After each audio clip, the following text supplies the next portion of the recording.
Hi everyone, welcome back to HardReset.Info channel. Today I will show you how to add a link or a PDF to a source and create sources from PDF or links on Google NotebookLM.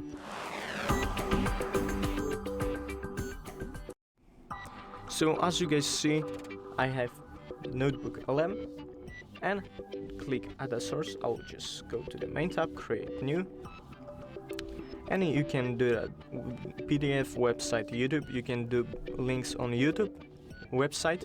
That's for the links and PDF files, as you see at the top. So I'll go to HardReset.Info. I'll click copy on that. Click create new. Click website. Paste URL. You just need to paste it, the one that you copied, and click add. And it should automatically create your source. And if you want to add a new source to it, just click on which one do you like and click sources, and then you can do that the same way by clicking paste URL and click down, click add. And that's it for the video, guys.